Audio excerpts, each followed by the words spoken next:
Welcome in everyone to the Larsonland podcast. I'm your host Sawyer Hill, and I'm joined as always by my co-host Dylan Bradshaw. We come in here every single week and talk about all things involving the 2021 NASCAR Cup Series champion, Young Money Kyle Larson. A second place finish at Bristol for Kyle Larson in the final race of the round of 16. Dylan, you were there. Looked like an awesome time. You got to sit atop the pit box. Your first time doing that. Obviously not the result we wanted with the second place finish, but go ahead and tell us a little bit about the Bristol experience. Yeah, I mean, it was awesome. The drive up there, it wasn't too good, 8-hour trip from Florida, but was glad to be there when we got there. Great facility. I mean, I've only been to Daytona multiple times, Dover and Bristol, but as far as the pit goes, I mean, only Daytona and Bristol now, but facility was great. Big change of pace from Daytona. I mean, just walking so much at Daytona. The weekend we went, the 3 days, including the duel, I walked like 25 miles or something at Daytona. So Dude, I was wore big, out. yeah, no, it was a lot of walking back and forth. Just it's definitely big, but yeah, big change of pace from that. But a great facility. Yeah, it was awesome sitting at the pit box. Was sitting up there with Rick Hendrick pretty much the whole race. We went up there. I believe it was when the cars. Or no, it was the when the cars came back for the rain delay at the start of the race. We went up there, so pretty much the whole race we were up there. Yeah, big thanks to the pit crew. Big thanks to Hendrick. Showing hospitality. All the people there were really nice. Made sure we were good. Gave everyone waters, making sure everyone's scanners were working properly. So big thanks to everyone there. They were definitely great. But yeah, it was awesome to see Kyle, go from 36, finish second. Definitely wish I could have been in victory lane on Saturday, but yeah, just like I said, going from 36, just insane. If anyone was to do it, he was to do it. Not too worried, after the 36th place qualifying because I knew he was capable of coming through the field. But yeah, it was an awesome time. Great track. If anyone hasn't been there, I definitely recommend it. It's definitely one to go to. Yeah, I definitely had Bristol FOMO for sure. I was wishing I was there, but then again, I kept seeing the rain. The rain. I felt like the weatherman here on my setup. I have four screens here while I'm watching the race every week, and I had the weather up on one screen, and I kept looking at it, and there was just like that perfect gap that kind of was splitting the cells between Bristol, and it was just like the seas parted, and Bristol was able to get the entire race in. It looked like on the radar earlier on, it was like I don't know if they're gonna even be able to run a single lap, and the rain kept on coming and going, but luckily it was able to get the entire race in. Little funny side note I wanted to touch on: Kyle Larson wasn't the only champion you were hanging out with there at Bristol, Dylan. Joey Chestnut, the 16-time and defending Nathan's hot dog eating contest champion. You were posted up with him. I saw the pictures. What did you say to Joey? Yeah, I was walking by. We were trying to like go to concessions. I think there was only like one concession there. I was trying to get a water. They didn't have any, but was walking by. I saw Rick Hendrick. Got a picture with him. And then as we were walking back, I saw Joey Chestnut. He was talking. I think he was talking to one of the sponsors, maybe the owner for Andy's custard or the frozen custard or whatever. Gotcha. He was talking to him, but yeah, he just had his belt on. He's just sitting there talking. He just went up, say, "Hey Joey, how you doing? Can I get a picture real quick?" He was kind of in a hurry because right after they held like a little pre-race hot dog eating contest there. Oh, There was really? like yeah, there was like four contestants, so he was kind of I forget what it's called, but he was like kind of one of the judges for it. One of the guys actually, when the hot dog contest started, he pulled a napkin out of his pocket, set it down. He got a fork and a knife and was just carefully, just taking his time eating the hot dog. He didn't win, but yeah, I think the winner had like I don't know, it was like three or four hot dogs or something. Mm. So the big difference from watching that Nathan's hot dog contest with Joe Chestnut. But yeah, I got a picture with him. Rick Hendrick was able to get one with Kyle post race.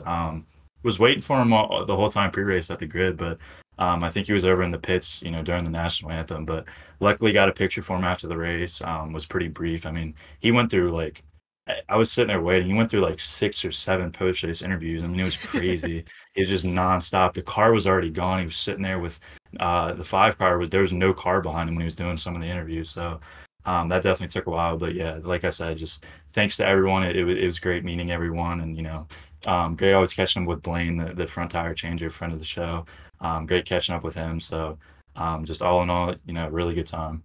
Yeah, definitely looked like it, and I definitely hope to get out there to Bristol at some point, maybe next year or in the future. So on the racing side of things, though, at Bristol, like you said, 36th place qualifying effort on Friday evening for Kyle after being the fastest car in practice. I think we really both didn't have much worry in Kyle's chances to win based off of that 36th place result. We kind of just knew it was going to be crucial for him to stay on the lead lap early, which he was able to do. He kind of came up through the field quick, was eighth by the end of stage one, and then third at the end of stage two.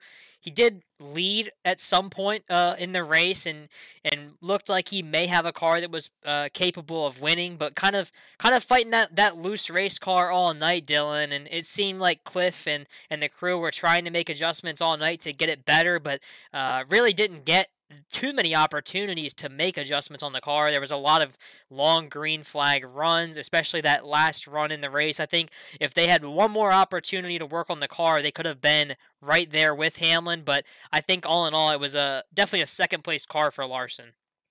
Yeah, he was in a roll in stage one. He made up about 10 plus spots or so, but when he went to pit for right side tires, got a penalty for running over equipment that sent him all the way back to the back. Made his way through the field, like you said, finished stage one with the eighth place finish. I think Hamlin also got his penalty during that sequence, Yep. the speeding on pit road exit. But yeah, I mean Hamlin, he was just super dominant. Larson led, I think it was 20 laps in stage two. He was on a mission there to pass Bell. I mean, he was running the top. He had so much speed. Bell and Larson, they kind of took some turns swapping the lead there, but stage two was the last time Bell saw the lead, I think. And then stage three, Gibbs, he was doing a pretty good job holding off Hamlin and Larson for a while. Gibbs, I think he led 102 laps. Hamlin led 142. Larson led 20. The only other people, besides them, I mean, Bell led 187. LaJoy led 48. Busher led one. So there was only six guys that, had a chance at getting the lead. But yeah, I mean the final restart of the race, lap 370. Hamlin was just pretty much rolling from there. I mean that was the final restart of the race. It's pretty much on cruise control. They're near the end, around 50 or 60 laps or so. Larson caught up to him, a decent bit. Hamlin had some trouble with some lap traffic there, but he got the lead back. I don't know if it was, like you said, the car was just super loose. He was fighting that, but if Larson was able to run the top, kind of like Hamlin was, that was kind of where all the speed was. I mean, even looking at the Xfinity race, the top was just super fast both nights. Like I said, I mean, that's how he caught up to Bell in stage two and got the lead from him. But, battling the lap cars and at the end of the stage and lap cars trying to holding up your line. Hamlin did a good job of that, going through the lap cars, navigating traffic, and just kind of stopping Larson from running his line. I know he was caught up a while there on Bubba near the end of the race. He was caught up, but yeah, I mean Hamlin won by what 2.4 second lead or something. But yeah, if we got a yellow there, like you said, able to work on the car a little bit, get it a little tighter. I like Larson's chances there. I mean, he had a fast car, but just Hamlin was just simply faster. I mean, the Toyotas, they were really fast. Hamlin, Bell, and Ty Gibbs super fast, but it seems like the Chevys, Hendrick, they ran pretty good. They've been better as of late. They're starting to get that speed back, so it's definitely a good time in the playoffs. And Texas coming up. I'm hoping Larson can secure that one because this round is definitely the scariest. Texas, Dega, and then the Roval. You just don't know what's to come from it. So you just want to lock in Texas and hold it down. And I think that's what kind of helped Larson in this one. He was able to be aggressive because he already had that spot locked in from the Darlington win. Got first there, Kansas fourth, and then second here. So I think he was just able to be more aggressive. Chasing down the win here at Bristol because he didn't have advancing the next round hanging over his head. Yeah, and I mean, speaking a little bit on the like the race itself at Bristol, I thought it was a really good race, even though Kyle finished second. I think that it was, in my opinion, the best short track race that we've seen all year by a long stretch, just because of, like you said, that them being able to run the top a little bit. There was multiple grooves in the works where some of these other tracks we haven't really seen that. And I saw people complaining on it was so weird because when they announced that the Bristol Dirt Race wasn't going to be coming back this past week, and it was going to be both races next year in the spring and in the fall on the concrete. I saw some people complaining, saying that they thought the Bristol Dirt Race was better and they wanted to keep that, and they were saying that Bristol's back to boring old Bristol. Well, I don't think that was boring old Bristol. I think it was a very exciting race. I think every time it seems like we go to Bristol on the pavement, it's a really good race, and that's what we saw on Saturday night. And I look forward to two races on the pavement next year. Um, I know Kyle's not a fan of the dirt on the Bristol dirt or in on dirt in general with NASCAR, so it's a good track for him. And I think if you're a Larson fan, you gotta love the change to going back to two on pavement. Yeah, I mean, I knew it was coming. I'm glad it came because last year we saw, the other series didn't compete on Bristol Dirt. It was pretty much just NASCAR. So, the first year we saw some late model events, held there and guys running it. But yeah, I'm glad it's gone. Bristol just such a good track to look forward to, and I think that's what really hyped up this race even more because you got to wait all year to see normal Bristol and. It was just very hyped. The atmosphere was awesome. Tons of fans there. Fans were cheering. It was super loud. And even with the rain, I mean, the fans were staying in the stands even during the rain. But yeah, I mean, the atmosphere was just awesome. Glad that the dirt is gone. Only complaint I have with Bristol is getting out of the parking lots. That was absolute hell. I guess because there's just so many people there. I mean, well over 100,000 people, I'd say. So that took forever. That took like 45, 50 minutes to get out of our parking spot. But yeah, that's probably my only complaint. And then it's a very small town. I mean, there's not much around, so it's very tight, very congested, around the track. But all in all, very good race. I'm happy with the result. How was the coverage with it with NBC? Was it good? I mean, I was a lot of times when I'm listening to it, I really have the NBC broadcast up, but I have it muted. I'm more so just listening to the team audio, the scanner and stuff. So didn't pay too close of attention to what they were talking about on the broadcast. But I mean, as far as camera angles and tracking all the battles, I think it was a pretty good job. But yeah, I mean, I think NBC has done a pretty good job in comparison to what we saw the early part of the year with Fox. I know it goes back and forth. Some weeks it's bad, some weeks it's good. But I think in terms of just like covering the stuff that needs to be covered, I think NBC is doing a really good job right now. Yeah, I mean, they've definitely been doing good. I mean, I had so many more complaints with Fox, talked about it before. One, especially as far as the broadcasting goes between the two. I mean, you have NBC and USA when NBC takes over Fox. I mean, a lot of people don't even have, FS1, FS2. That one time they put, the practice came on like 4 hours after it happened. They broadcast it on the channel. So, just as far as broadcasting in general. NBC, I definitely think has the upper hand. I think they should just start putting, everything on Peacock as well. That'd make everything a lot Yeah. more easily accessible. You've talked about it before. With IndyCar being on it, the coverage is just a lot more clean. So hopefully that's something they think of in the future. I did see. I think Xfinity in the coming years did like some contract with CW Channel or something like that. Yep. So excited to see how that will play out. I'm not sure when they take over, if it's next year, the year after, I'm not sure. But yeah, no complaints so far from NBC. It's been pretty good. Yeah, and if you're a avid listener of the podcast, I think if it's a crazy podcast if we don't talk about Peacock and them putting the races on Peacock because I feel like that's like a recurring theme here on the Larsonland podcast. We always have to push for that every single NBC race on Peacock. I'm a huge supporter of the streaming game. I love watching all of our dirt stuff on Flow and on Dirt Vision. So I mean, it's nice to have that stuff available. So why not NASCAR have their content on a streaming service like Peacock as well? I think it makes sense, and you reach a broader audience of fans that way. So, as far as Texas goes this coming week, like you said, it's a very big race, very crucial one. But Kyle's really good at Texas. I mean, he picked up 2 wins there in 2021. He obviously won the All-Star race at Texas and then came there in the fall and picked up the win as well. Uh, Only big change, I guess, to note for this coming week is the race in the past in the playoff has been a 500-mile race, but they've reduced it down to 400 miles this week.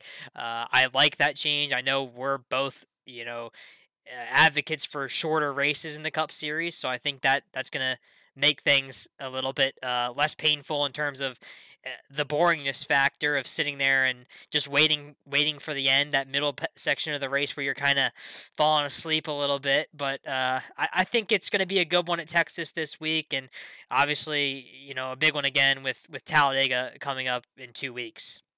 Yeah, I didn't know that. I'm glad they shortened it. I remember watching last year's. I mean, it was very long. Definitely got a little bored watching it, but yeah, like you said, I mean, he's pretty good there. He qualified ninth last year, got a ninth place finish last year, and then 21 was on the pole and won that one. So he's pretty good at Texas. He's got 1 win, 6 top 10s, 349 laps led. So definitely a big one, like we said.